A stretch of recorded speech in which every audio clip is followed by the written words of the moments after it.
यम गीता। श्री मैत्रेय जी बोले, हे गुरु, मैंने जो कुछ पूछा था वो सब आपने यथावत वर्णन किया।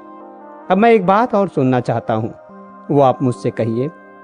हे महामुने, सातों द्वीप, सातों पाताल और सातों लोक, ये सभी स्थान जो इस ब्रह्मांड के अंतर्गत हैं, स्थूल, सूक्ष्म, सूक्ष्मतर, सूक्ष्माति सूक्ष्म तथा स्थूल और स्थूलतर जीवों से भरे हुए हैं।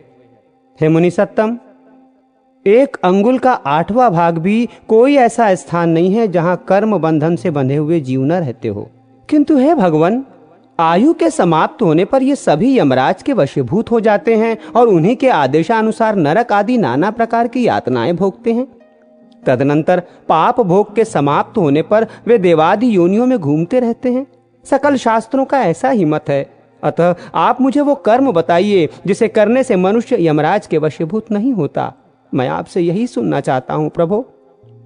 श्री पराशर जी बोले, हे मुने, यही प्रश्न महात्मा नकुल ने पितामह भीष्म से पूछा था। उसके उत्तर में उन्होंने जो कुछ कहा था वो सुनो। भीष्म जी ने कहा, हे वत्स, पूर्व काल में मेरे पास एक कलिंग देशीय ब्राह्मण मित्र आया और मुझसे बोला। मेरे पूछने पर एक जातिस्मर मुनि ने बतलाया था कि ये सब बातें अमुक अमुक प्रकार की होंगी। हे वत्स, उस बुद्धिमान ने जो जो बातें जिस जिस प्रकार होने को कही थीं, वे सब ज्यों की त्यों हुई।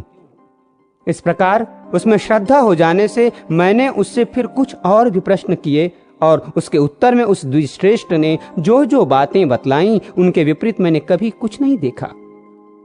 एक दिन जो बात तुम मुझसे पूछते हो वही मैंने उस कलिंग ब्राह्मण से पूछी। उस समय उसने उस मुनि के वचनों को याद करके कहा कि उस जातिस्मर ब्राह्मण ने यम और उनके दूतों के बीच में जो संवाद हुआ था वो अति गूढ़ रहस्य मुझे सुनाया था। वही मैं तुमसे कहता हूं। कालिंग बोला। अपने अनुचर को हाथ में पाश लिए देखकर यमराज ने उसके कान में कहा, भगवान मधुसूदन के शरणागत व्यक्तियों को छोड़ देना, क्योंकि मैं वैष्णवों से अतिरिक्त और सब मनुष्यों का ही स्वामी हूं। देव पूज्य विधाता ने मुझे यम नाम से लोगों के पाप पुण्य का विचार करने के लिए ही नियुक्त किया है। मैं अपने गुरु श्री हरि के वशीभूत हूं, स्वतंत्र नहीं हूं। भगवान विष्णु मेरा भी नियंत्रण करने में समर्थ हैं। जिस प्रकार सुवर्ण भेद रहित और एक होकर भी कटक, मुकुट तथा कर्णिका आदि के भेद से नाना रूप प्रतीत होता है, उसी प्रकार एक ही हरि का देवता, मनुष्य और पशु आदि नाना विध कल्पनाओं से निर्देश किया जाता है। जिस प्रकार वायु के शांत होने पर उसमें उड़ते हुए परमाणु पृथ्वी से मिलकर एक हो जाते हैं, उसी प्रकार गुणशोभ से उत्पन्न हुए समस्त देवता, मनुष्य और पशु आदि उसका अंत हो जाने पर उस सनातन परमात्मा में लीन हो जाते हैं। जो भगवान के सुरवर वंदित चरण कमलों की परमार्थ बुद्धि से वंदना करता है, धृताहुति से प्रज्वलित अग्नि के समान समस्त पाप बंधन से मुक्त हुए उस पुरुष को तुम दूर से ही छोड़कर निकल जाना। यमराज के ऐसे वचन सुनकर पाश हस्त यमदूत ने उनसे पूछा, प्रभो, सबके विधाता भगवान हरि का भक्त कैसा होता है, ये आप मुझसे कहिए। यमराज बोले, जो पुरुष अपने वर्ण धर्म से विचलित नहीं होता, अपने सुहृद और विपक्षियों के प्रति समान भाव रखता है, किसी का द्रव्य हरण नहीं करता तथा किसी जीव की हत्या नहीं करता, उस अत्यंत रागादि शून्य और निर्मल चित्त व्यक्ति को भगवान विष्णु का भक्त जानो।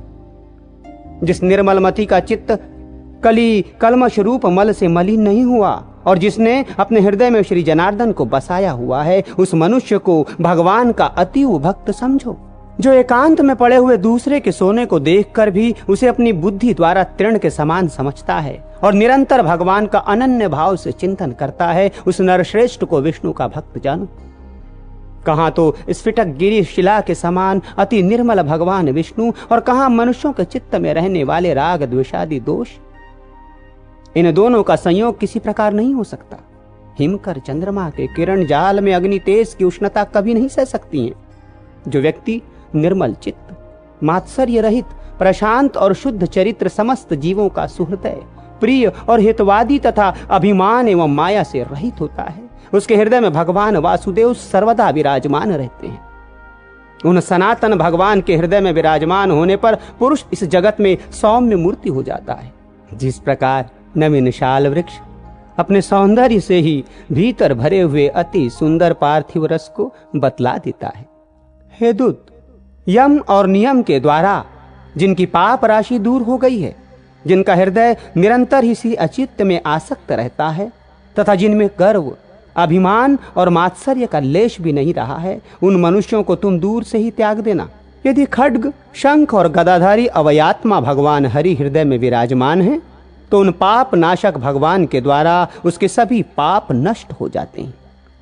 सूर्य के रहते हुए भला अंधकार कैसे ठहर सकता है? जो पुरुष दूसरों का धन हरण करता है, जीवों की हत्या करता है तथा मिथ्या और कटु भाषण करता है, उस अशुभ कर्मोन्मत्त दृष्टि बुद्धि के हृदय में भगवान अनंत नहीं टिक सकते। जो कुमूती दूसरों के वैभव को नहीं देख सकता, जो दूसरों की निंदा करता है, साधु जनों का अपमान करता है तथा संपन्न होकर भी न तो विष्णु भगवान की पूजा ही करता है और न उनके भक्तों को दान ही देता है, उस अधम के हृदय में श्री जनार्दन का निवास कभी नहीं हो सकता। जो दुष्ट बुद्धि अपने परम सुहृद, बंधु बांधव, स्त्री पुत्र, कन्या, पिता तथा भृत्यवर्ग के प्रति अर्थ तृष्णा प्रकट करता है, उस पापाचारी को भगवान का भक्त मत समझो। जो दुर्बुद्धि पुरुष असत्कर्मों में लगा रहता है, नीच पुरुषों के आचार और उन्हीं के संगतों में उन्मत्त रहता है तथा नित्य प्रति पापमय कर्म बंधन से ही बंधता जाता है, वो मनुष्य रूप पशु ही है। वो भगवान वासुदेव का भक्त नहीं हो सकता। वो सकल प्रपंच और मैं एक परम पुरुष परमेश्वर वासुदेव ही है। हृदय में भगवान अनंत के स्थित होने से जिनकी ऐसी स्थिर बुद्धि हो गई हो, उन्हें तुम दूर से ही छोड़कर चले जाना। हे कमल नयन, हे वासुदेव, हे विष्णु, हे धरणीधर, हे अच्युत, हे शंख चक्र पाणे, आप हमें शरण दीजिए। जो लोग इस प्रकार पुकारते हो, उन निष्पाप व्यक्तियों को तुम दूर से ही त्याग देना। जिस पुरुष श्रेष्ठ के अंतःकरण में वे अवयात्मा भगवान विराजते हैं, उसका जहां तक दृष्टिपात होता है वहां तक भगवान के चक्र के प्रभावों से अपने बलवीर्य नष्ट हो जाने के कारण तुम्हारी अथवा मेरी गति नहीं हो सकती। वो महापुरुष तो वो अन्य वैकुंठादि लोकों का पात्र है। कालिंग बोला, हे कुरुवर, अपने दूत को शिक्षा देने के लिए सूर्य पुत्र धर्मराज ने उससे इस प्रकार कहा। मुझसे ये प्रसंग उस जातिस्मर मुनि ने कहा था और मैंने ये संपूर्ण कथा तुमको सुना दी। श्री भीष्म जी बोले, हे नकुल, पूर्व काल में कलिंग देश से आए हुए उस महात्मा ब्राह्मण ने प्रसन्न होकर मुझे ये सब विषय सुनाया था। हे वत्स, वही संपूर्ण वृत्तांत जिस प्रकार की संसार सागर में एक विष्णु भगवान को छोड़कर जीव का और कोई भी रक्षक नहीं है, मैंने ज्यों का त्यों तुम्हें सुना दिया। जिसका हृदय निरंतर भगवत परायण रहता है, उसका यम, यमदूत, यमपाश, यमदंड अथवा यम यातना कुछ भी नहीं बिगाड़ सकते। श्री पराशर जी बोले, हे मुने, तुम्हारे प्रश्न के अनुसार जो कुछ यम ने कहा था वो सब मैंने तुम्हें भली प्रकार सुना दिया। अब और क्या सुनना चाहते हो?